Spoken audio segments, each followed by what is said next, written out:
best of the Commander. best.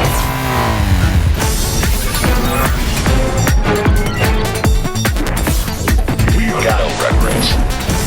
What's the plan? GSL. Kaboom, baby!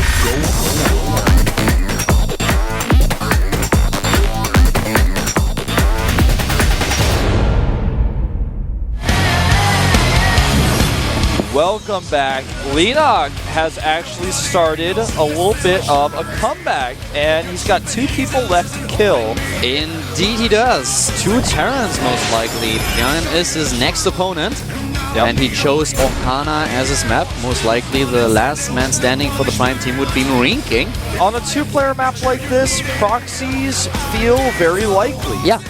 I mean, why not use a Protoss if you're going to play on this map and not do a proxy? There are so many double proxy positions that you can use on Ohana and very aggressive strategies. Jan, a player who could definitely cheese, but he is really, really strong in the late game. So let's see what Leonok is going to face now. He was able to win against Terius. He took down Maru, and he needs 2 more victories. GSL Ohana is going to be the map, and Leonok looking strong. I'm asking Bjorn if he knows Death Note in chat. I certainly hope so. Okay, he actually does. Good. He's not Kira, he's L. Yeah, that's what... He actually said he would be Kira. No, he said he's not Kira. No, he's not Kira. Created Seriously, have you ever looked into a mirror? You are so L. Alright, here we go. It's time. Can Leonok tie the score, or will Bjorn close things out here at GSTL?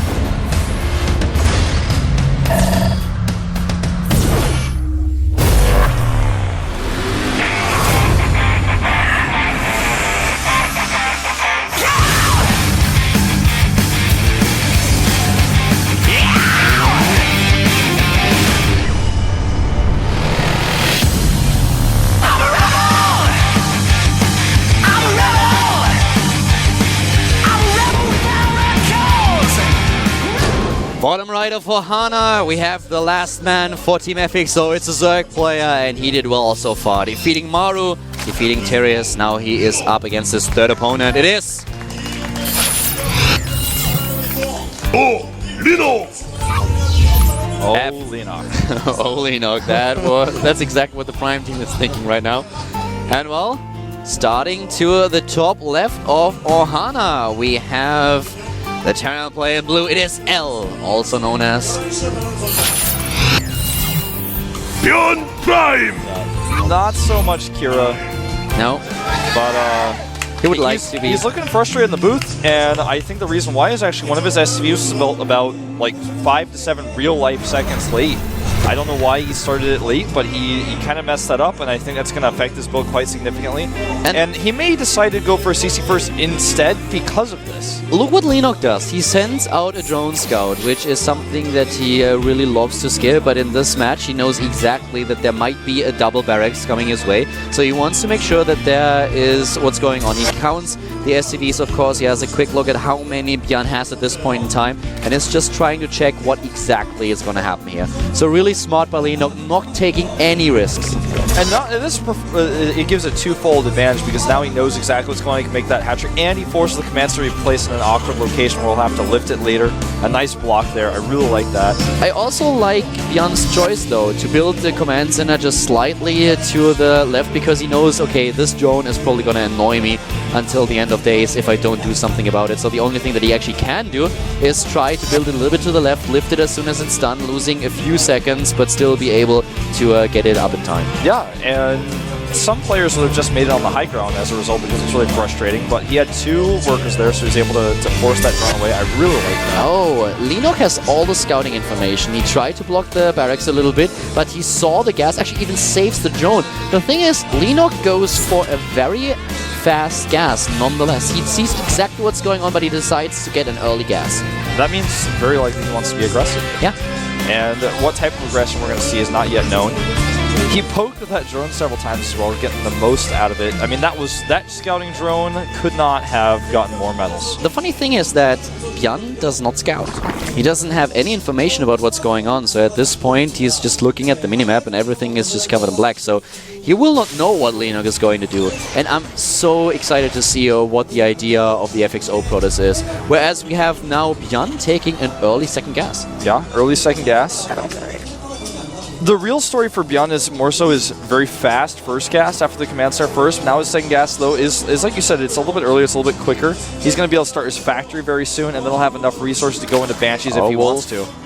We have speed coming up, and Lenog is still getting gas. Yeah, all three in as well. Did he just pull him out? Not skipping it at all, and he's scouted the second refinery, so he knows that there is double gas for his opponent.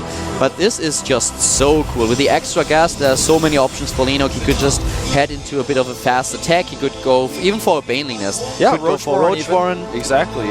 So many options. The sky is the limit when you mine this gas, especially when your opponent's playing greedy. And he knows, though, it's interesting to me because he knows that there's a factory coming down. So normally when you do a build like this, oh, he's going for fast layer. Yeah, going for the fast layer at 520. What do you think this is going to be for, actually? It could actually just be for early Infestor. It could be for Aspire 2. It depends on when exactly he's going to drop the additional gas. Yeah. We might even see something completely crazy and him trying to go for... Like a Nidus or something? Yeah, for a Nidus. He has two Overlords in position, one to the left, one to the top, so he could do it. But it's taking a huge gamble, you know, it's quite the risk. And there's 3 gas, so that's definitely not going to be a Nidus play. No Nidus here. Going to be a fast Muta play, I think. Yeah.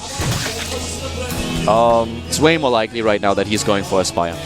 I don't know how much I like this. You know, it's interesting to me because there's a thought process that goes through when you see the gas. So, okay, I got to be ready for the Hellions, but also he's probably going to go into Banshees after this with that fast second gas like that.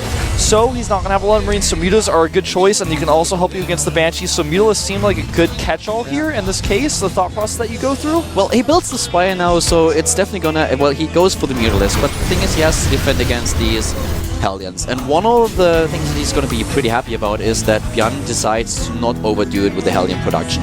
He just restarted it, but he had to skip it a little bit because he wanted to have the Banshee out.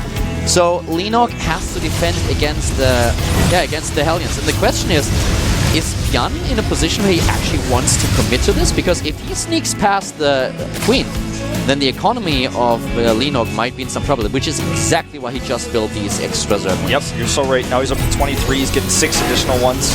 He's playing this really safe. With the Baneling Nest that's going down here as well, I mean, he's in a position where basically he can do anything. So much swapping, so many add-ons, and so much build time lost for Björn right now. He's even got that 3rd command start that's going up, and the W base. He's taking every risk in the book right now. There's no cloak. So this Banshee is completely helpless against the Mutalist that will come out. Yep. The only thing that it's going to be useful for, in fact, is just going to be to spot the Mutas in the first place. But with these Queens here, he doesn't even have to use his Mutas to shut down that Banshee. He can just leave it alone and try to hide the Mutas a little bit longer, just go straight across the map with them. 7 Mutalists are being built. That's all he can go for. Double Engineering Bay is present, so he can go for a few missile turrets. This is so scary. He's going to need those turrets because right now he only has 4 Marines, and he's just been making so many add-ons. His 3 barracks he's making right now are getting close to finish, and then he'll have enough Marines, but with the Lings and Banelings together with Mutas, I'm not sure if he's going to have enough to hold the attack. Björn has to identify this threat. He's trying to get in with the Banshee to get some more sky information. Now he sees it. The Banshee will die instantly, of course, but it's so much more important that he got to see the Mutas. The first thing that he starts is a Viking, and he will also go for the missile turrets. The Viking itself, of course, is pretty useless against Mutalists, but as long as you have a few missile turrets or Marines, then you can use the Viking to zone the Mutalisks out. So that's a pretty good choice here. And Lenog is not able to do a lot of damage, but he shuts down the Banshee Harass, he shuts down Hellions, and he's able to make sure that drop play is not going to be an issue anytime soon. Oh wow, these Lings are perfect. No matter what, he'll catch the Hellions, the Mutas can do the rest. Nice micro by both players, but in the end, Lenog is going to get the better trade here. Yeah, he's going to counter them. So he has the 3rd base now up. He has the dominant position in the game, at least for now. Oh, I love that split on the Lings. That's how you do it. You don't lose a lot of Lings with this. Loses 3. And now he's on creep. Yep. A little bit of a scouting information here for Björn, but that's all that he's got. He's going to be happy knowing that the 3rd base is that delayed. look at the production tab. We have actually armor. I like it a lot. So even if Bjorn now decides to go for Thors, they won't be as effective as they could be with the armor upgrade. I really love the armor upgrade. We've seen in the past a lot of Zerg players trying to actually prioritize the armor over the attack upgrade, and how well the Mutalisks do against the Thors after that. Yeah, it makes a huge difference. Double Baneling trap set up for Leonok right now, who still has that trap set up, or not a trap, the block on the third.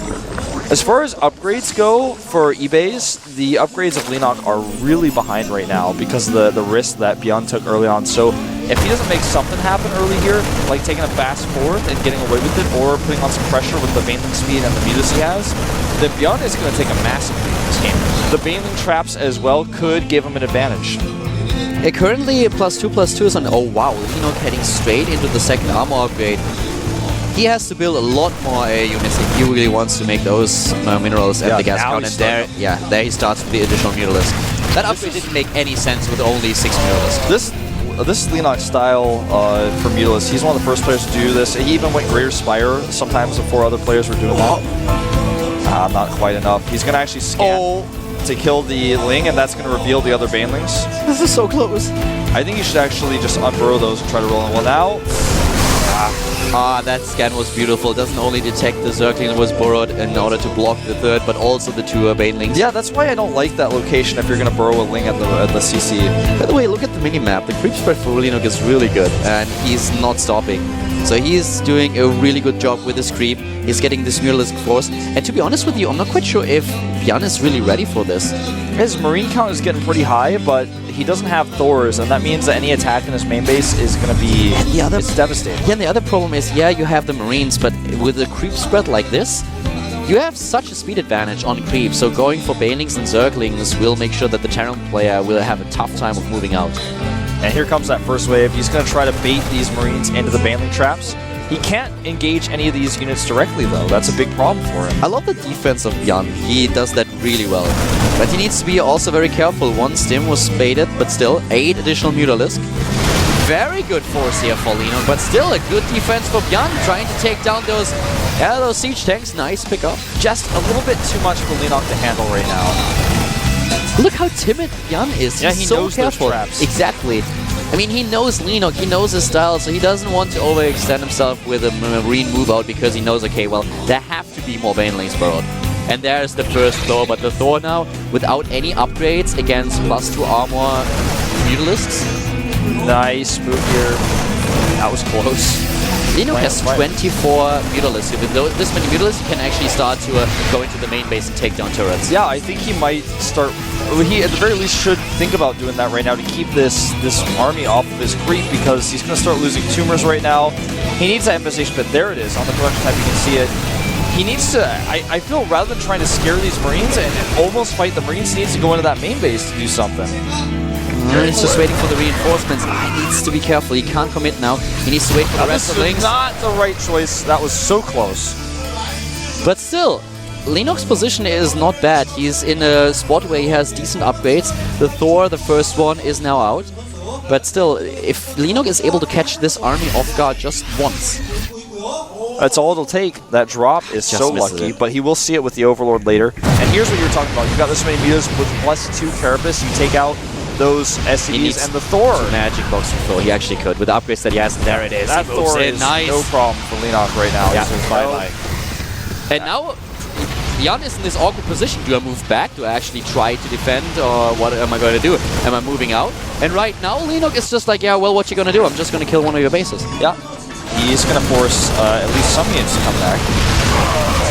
The Marines are just not strong enough, nor is the Viking here. Uh-oh, he's very... He threw so many units into the main base, though, that he's got to get back to the natural to save himself. Leonok for a second was unattentive, didn't see the second Thor, did a bit of damage, but not killing too many Mutalisks. He's just going to go in here on creep. He's way extended here, and Leonok says, I'm taking you out. A great split by Bjorn, though. Oh my god. A really good split, but I feel like the reinforcements are going to be definitely enough to clean this up, and the Mutalisks are already swooping in. He's not even waiting for the Zerglings. He's taking the Marines out. and the medivacs and the siege tanks will fall too. Once the Marines are gone, he can clean everything else up, just like you said, the medivacs, the siege tanks go down. And this is why this armor upgrade is so important. He wants to fight with those Mutalisks. It's not like he only wants to go for hit and run attacks, he wants to fight, and that's what he does. Even getting the +1 attack upgrade right now, he's going for heavily upgraded Mutalisks here, and I love it. This is a great style. His Mutalisk count was diminished quite significantly during the last few fights, but he got a good return out of them. He still has his 4th base up. Now, Bjorn had an extra command center, so even though one command center was killed, he just moved the one that was adjacent right back into the spot. I would love Linux to build a macro hatch. He was always low on lava the entire course of the game, and every single time he's working up this huge bank and then he's running out of lava, so a macro hatch would really help him a lot here.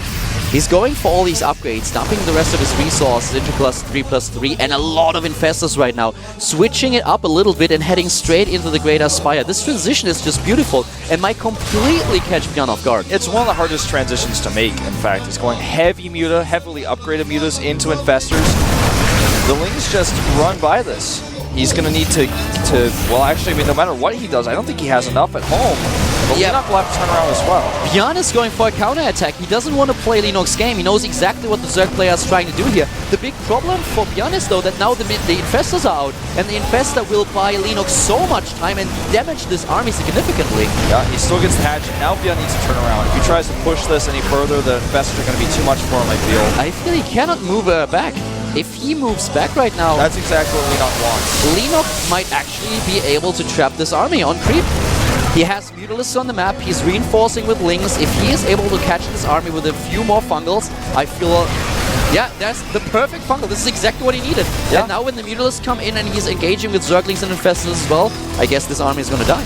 Yeah, I think I just don't see moving forward on creep being the appropriate answer. I think he needs to carefully move back. Now he's kind of stuck. He doesn't really have a choice anymore. And he's trying to go for this hatchery with a small force. He's very thinly spread, though. Linux is apparently waiting for the Brood Lords, and this is something he can't really do. He's going to lose his 3rd, and then he will be on even basis with Bjorn again. Yep, Bjorn's going to kill that. And Linux actually lost one of his mutas here, but the Brood Lords are done. But now, I feel Bjorn has the ability to move back.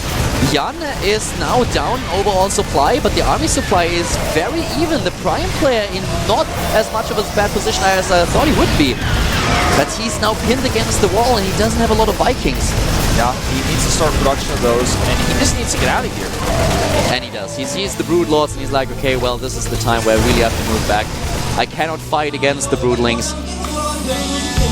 And he's still continuing good production of Marines. The first Viking has started, but needs to move that command center over, and he certainly does. This is a funky spot for both players. This is what happens when both players like to trade. And in Protoss versus Zerg, when this happens, usually the Protoss can't really kill Zerg bases, so it becomes a really difficult game for the Protoss when the Mutalisks kind of gets a high. But as a Terran player, you have this mobile army that's really strong. The Mutalisks can't really fight, and then both players trade bases like this. They both have low economies, but I feel like Linux has the better army right now by far. There's not a lot of Viking production. The thing is that we have so many more harvesters for Linux that the army supply is roughly the same. It's a little bit better for Linux, but not by much. And also we have a huge gas bank for Bjorn. So all he needs is minerals, and he can just drop mules, which is what he's doing now at the top right. So his mineral income will just explode, and then he can build all these Vikings. Linux is already on +3/+3 for his ground units, which gives him quite the edge. He also has 2 armor upgrades for the Brood Lords and 1 attack upgrade. So when he comes down to the upgrades, he's a much better spot than Bjorn. But still, with the production that Bjorn has, Linux needs to be careful. He's getting his own 3rd base, but this game is still very, very close. Yeah, it is. I feel like Bjorn needs to do something a little bit... More aggressive? I don't want to say more aggressive because he can't really right now, because Linux creeps, even though it's kind of shattered all over the map, it's still there. It's kind of patchy. Maybe drop to the right in the main base? Yeah, something like that. The thing is, he cannot actually lose a fight, so he needs to make sure the next fight he takes, he wins it, because otherwise he loses the game. Linux just has to win one fight and the game will end, whereas Bjorn, if he wins a fight, the game's not even necessarily going to end. He's going to have to use that to his advantage. His economy right now is basically only based in mules. Resources lost is dead even for these guys. This is just such a close game, and now with the +3 armor upgrade coming up for Bjorn, he will be on an even upgrades, at least with the ground forces. So more and more Infestors and also Broodlords, and this army is just getting so scary. Linok is one of these Zerg players who knows exactly the right amount of units that he needs. And he has 8 Broodlords, which is all that you need. He has the Infestors, he's just focusing on Infestors right now, getting a few additional Corruptors that can of course be one for the Broodlords. He still has 10 Mutalisks. This is a pretty strong force. 50 Zerglings on the ground with +3/+3 upgrades. I don't think he has Adrenal Glands, or does he? Oh! Let me just check the Adrenal Glands. I don't think he got those. No, I didn't get it. That would be quite helpful. Killing this base would be so nice, but I just don't think he has enough. If the Vikings get bungled, they're really well split here. If they get bungled, though, it may all end here. And we still have Corruptors and Mutalisks with armor. So even this one Thor that is currently in the composition of Björn is not going to do too much. Yeah, the +2 armor really, really helps out against 4x shots, especially when you have an armored unit like Broodlord. He's trying to circumvent Björn's army and go around the right side, where his creep is a little bit stronger, more connected. I don't know. This is a situation where eventually both players are going to run out of money. They need to invest in these bases. Not being able to get that hatchery up was such a pain for him.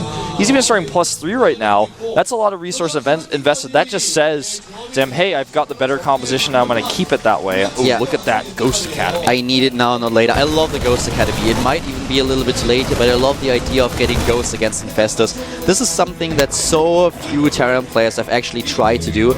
And if you just get a few against your opponent's Infestors, it's just brilliant. Gumiho has showcased this in WCS Korea, and I love that Terran players are just willing to toy around with this idea a little bit more and get Ghosts into the composition later in the game. Yeah. He may also, I mean, this is kind of a unlikely circumstance, but he could go for some nuke play to try to outposition his opponent and take that 4th base. He needs to clear up these tumors before he can even do it, and that's why he's starting with that right now. The big thing with the Ghost is that it needs so much micro. You have to have personal cloaking. Without it, you just don't stand a chance of saving these Ghosts and getting good EMPs off. But the micro that you need for this is really, it's just crazy. It's astounding. But if you're able to control your units well, then the rewards can be so good. And oh wow, look at Linok actually identifying that he does not have Adrenal Glands and now investing those resources to make his Zerglings even stronger. Love him. Linok is an upgrade-heavy guy. He really likes to make sure his army is quite good before he fights. Look at this +2 range upgrade. Great, actually, if you think about it. His Infestor count is now at 12. So that will really help his Infestor Terrans. Yeah. I mean, Infestor Terrans do become important in this situation. The Queens as well are going to get a slight upgrade from this, not too significant. I wonder if we're going to see nukes at all. I feel like they're not going to be the focus, but I think that could change this game really rapidly if his multitasking is up for him. I don't really think so, because he doesn't really have the bank. If he, later in the game, if he has a bank suddenly, if he is able to take another base and then has the resources, then I think he might go into nukes, but I think for now he's just trying to use EMPs and snipes against the Infestors. A few good EMPs could change the course of this game in seconds. We've seen this when Gumiho was playing against Roro. No, actually it was Soulkey, I think. Roro, Soulkey? It was Roro. I'm pretty sure. Yeah, it was also Nohana. Yeah, that very map. This very map. A little scan and sweep. Uh-oh, this is not a place where... Okay, he seems up. Wolf, these armies are sick. 155 army supply against 150. That's where casters become important. And here come the snipes. He's starting to take out a few of these Infestors. I love it. He's actually not going for EMPs because he knows both he and his opponent are on so low economy that sniping the actual Infestor is more valuable than actually eliminating it temporarily. Great bubble here on these Vikings. The Ghosts try to come in again. And another snipe. He doesn't really get them, and the Fungals are good. Fungals all of the Ghosts. This is so important. And there, it's exactly what we talked about. The unit control is just so difficult here for him. Ghost barely escapes its life here. Three additional ones to replace it. He's actually on a suicide mission. He has no energy for the cloak. He's standing in the middle of the creep. He's just got his rifle cocked up like he doesn't care. That's one of the bravest Ghosts that I've ever seen. He's like, look at this. And dies. 4 Spore Crawlers. That's going to be really useful. Much more useful than an Overseer that can be sniped. Plus, if things get crazier later on, those Spore Crawlers can be moved Oh wow, this ninja that bundle was pretty good. That was the James Bond investor from PVZ. The problem that he has though is there are so many medivacs. The medivacs took a bit of damage, but the Marines certainly didn't, because these medivacs did that job in an instant. Look at Lenok's economy now, though, with the 2 extra bases he was able to secure. He's got a huge bank that he's building right now. And also his creep spread. Yeah, he's been able to repair the left side of the map, and he can even start spreading into the natural of his opponent. Oh, these bungles could be sick. Oh my god! Ouch! This is brutal. I don't think a single Beyond unit was not fungled in that brief. He catches those Vikings again, and look at this, all of them. Oh my god, they all died. And now suddenly there is one Viking left. This is not good news for Bjorn. It is actually horrible. Fantastic play here by Lenok, getting those infested in the perfect position. And here come the Banelings to clean up. They certainly forced the Marines back, and suddenly Bjorn is dropping in supply. Lenok is going to take this game. He has a huge bank, whereas Bjorn doesn't have any resources left and is losing unit after unit. GG. What a crazy patient player Lenok is. And the Lenoctopus has done it again. He tied this series, and now he is up against the final Prime player. He is up against Marine King. It has to be Marine King. It has to be, man. We'll see, but I'm feeling the same as you here. And the last OU jersey is awarded to... I want one. You can ask him. He's right there. He's actually going to give it to... someone in the back. Wow. A lucky day for him. Given to him by the Lenoctopus. Oh, look at Marine King. His heart's beating. He's beating it himself. He needs a pacemaker. I guess so. Whirlwind gonna be the last map. We said it when we started the day that we believe this is going to be a close one, and at first it didn't really look like it with Creator suddenly being on such a tear. But right now we have a 4-4 situation. The score is tied, and it comes down to the last match. It's going to be Lenok. I guess there's no doubt who his opponent is going to be. It has to be Lenok against Marine King. Yeah, Marine King or Classic. But let's be honest. Not really. I mean... I don't think so. I mean, it would really surprise me if we have anyone else. But Lenok is dominating Terrans. The problem is the map is not really conducive for Classic style, I feel. He's more of an aggressive player than a late game player. And Marine King loves to mech. He's really good at mech. Mech is kind of the style that we see on Whirlwind in this matchup. And we haven't seen Lenok play against mech yet today. So maybe that's what we're going to see. That's what I would expect, given all of the variables that we've got on the table here on your sheet. Lenok is just a monster, and now I want it to be confirmed that he's actually playing Marine King right now. For me, that's like the most important part. This guy, he defeated Maru, he took down Tyrius, he won against Bjarne. Is he now up against another Terran player? There's the Prime bench, and yep, there he is. It is Marine King. He's come back to the future to stop FXOpen from getting this win. You see Beyond still a little bit in disbelief in the booth there. This is it, man. This is what it comes down to. And what an exciting match we have had so far today. Lenok against Marine King. Another Zerg versus Terran. This time it's on Whirlwind. The Marine Prince failed. Can the Marine King win the day? That's what we're about to find out. I mean, Lenok... You can actually see the reflection of Creator. He's just standing there. He's like, guys, I don't know what you want. I took down 3 of them. I mean, all you had to do was to defeat Tyr and Lenok. Lenok is great against Terrans. This is a scary choice that Gerard has to make, but it seems like the best one considering the map. I think we're going to see Marine King mech here. Heavy on the Banshees. That's what people have been doing on this map. It's a big map. And big maps... You know, there's like at a certain point, the bigger the map gets, mech gets worse and worse. But then after it's a little bit bigger than that point, the mech starts to get better and better again, I feel. And that's one of the reasons why this map works for mech so nicely, even though it's open. I mean, if you think about it directly, you're like, well, it seems like Roaches can surround mech armies. It's really tough to use mech here, but because it's so big, it's easy to get that third base up. Once you hold that, you start to snipe bases with Hellions, killing the drones. You also use Banshees. Yeah, but Lenok looks confident. He really does, and he should be. He defeated 3 players so far. And Marine King, if you think about it, doesn't have the best history against Zerg these days. He was able to win against Sniper and Cortez, that's definitely for sure. But on the other hand, he lost to Symbol, he lost to Life. He also lost to Curious and to DRG in the past few weeks, so it's going to be quite the intense match. This is the last game that we're going to see today. Whirlwind is going to be the last map. It's the final series here, the last set of the day. Game 9, Marine King versus Leonok, Prime versus FXOpen. It's all down to this. Can Leonok get the reverse all kill? Let's find out the GSTL cast by Cowder and Wolf.